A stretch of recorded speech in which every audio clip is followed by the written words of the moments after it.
Hi friends, welcome to AVS all in one channel. ఈరోజు ఈ వీడియోలో రాయలసీమ స్పెషల్ అయిన చింతకాయ చట్నీ అలానే చిక్కుడుకాయ పళ్ళెము ఎలా చేయాలో చూద్దాము. ఇదైతే గ్రీన్ కలర్ది అండి, గోరు చిక్కుళ్ళు అయితే కాదు. ఇక్కడైతే నేను 2 పిడికిళ్ళ శనగపప్పు తీసుకున్నాను ఇందులోకి. ఇదైతే శనగపప్పు కాంబినేషన్తో చాలా టేస్ట్గా ఉంటుందండి. అలానే చపాతీలకు, వైట్ రైస్కి కూడా చాలా బాగుంటుంది. ఇక్కడైతే నేను నీట్గా వాష్ చేసుకుంటున్నాను ముందుగా బ్యాళ్ళని. ఈ పప్పుని ఫస్ట్ ఒక 2 విజిల్స్ అయితే రానివ్వాలి, ఎందుకంటే ఎక్కువసేపు ఉడుకుతుంది కాబట్టి. సో ఉడికిన తర్వాత మనమైతే ఇక్కడ బీన్స్ని అయితే కట్ చేసుకొని పెట్టుకోవాలి చిన్నగా, ఎందుకంటే చిన్నగా కట్ చేసుకుంటేనే ఈ పళ్ళెం అనేది బాగుంటుంది. సో ఇక్కడైతే నేనైతే ఫ్రైకి కావాల్సిన బీన్స్ని స్మూత్గా కట్ చేసుకుని అందులోకి కొంచెం అంత సాల్ట్ వేసుకొని ఒక విజిల్ అయితే పెట్టుకోవాలండి. ఆల్రెడీ 2 విజిల్ పెట్టాం కాబట్టి ఇక్కడైతే ఒక విజిల్ పెట్టుకుంటే చాలు. సో విజిల్ అయితే అంతా చల్లారిన తర్వాత మనమైతే నీళ్ళని అయితే ఉంచుకోవాలి. ఇక్కడ ఒక పాత్రలో అయితే నీళ్ళని ఉంచేసుకోవాలి. చూసారా, బ్యాళ్ళు అనేవి కరెక్ట్గా ఉడికినాయి, ఎక్కువసేపు ఉడికించకూడదు. ఇక్కడైతే నేను ఫస్ట్లో కొంచెం అంత తెల్లగడ్డ అలానే పచ్చి కొబ్బరి వేసాను, 1/2 కప్పు. అందులోకి పచ్చిమిర్చి కూడా యాడ్ చేసుకోవాలండి. ఇదైతే చిన్న ఇంగ్రీడియంట్స్తోనే, అంటే స్మాల్ ఇంగ్రీడియంట్స్తోనే టేస్ట్ ఎక్కువగా ఉంటుంది. కొంచెం అంత చిటికెడు పసుపు వేసుకొని ఇదైతే మిక్సీ జార్లో మనమైతే రుబ్బుకోవాలంతే. జస్ట్ ఒక రౌండ్ రుబ్బితే చాలు, ఎక్కువ రుబ్బిన అవసరం లేదు. ఒక ప్యాన్ పెట్టుకొని అందులోకి ఆయిల్ వేసుకొని సాసవులు అలానే కరివేపాకు కూడా వేసుకోవాలండి. వేసుకున్న తర్వాత మనము జస్ట్ ఫ్రై చేయాలంతే ఆయిల్లో. ఎక్కువ వాటర్ యాడ్ చేయాల్సిన అవసరం లేదండి, దీనికైతే వాటర్ యాడ్ చేయకూడదు. వాటర్ కానీ యాడ్ చేస్తే తినడానికి కూడా టేస్ట్ ఉండదు.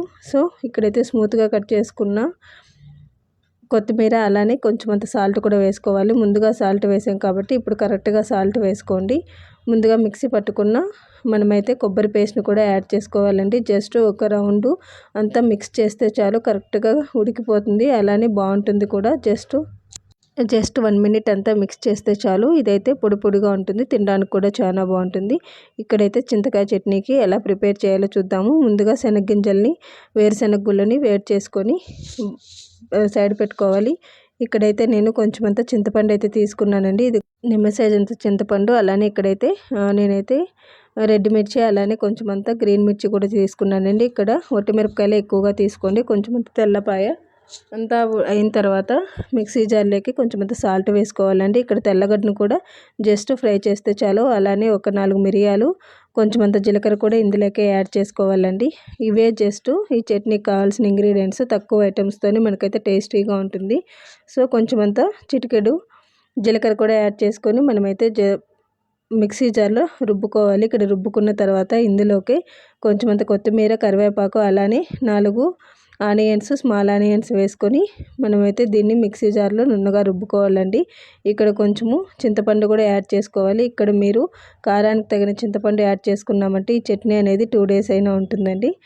సో ఇక్కడ మిక్సీ జార్లో స్మూత్గా రుబ్బుకోవాలి. రుబ్బుకున్న తర్వాత ఒక ప్యాన్ పెట్టుకొని అందులోకి ఆయిల్ వేసుకోవాలండి. ఈ చట్నీకి స్మాల్ ఆనియన్స్ అయితేనే బాగుంటుంది. దీన్ని అయితే చింతకాయ చట్నీ అంటారు.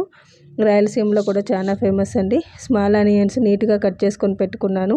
అలానే కొంచెం అంత కొత్తిమీర, కరివేపాకు. సో ఇక్కడైతే సాసవులు, జీలకర్ర వేసుకున్న తర్వాత ఆనియన్స్ ఆయిల్లో వేసుకొని జస్ట్ ఫ్రై అయితే చాలు. లైట్ బ్రౌన్ కలర్లోకి వచ్చినా కూడా ఆనియన్ ఉడికింది అనిపిస్తే మనమైతే చట్నీలకు కలుపుకోవడమే. సో ఇక్కడైతే నేనైతే అంతా ఫ్రై చేస్తున్నానండి.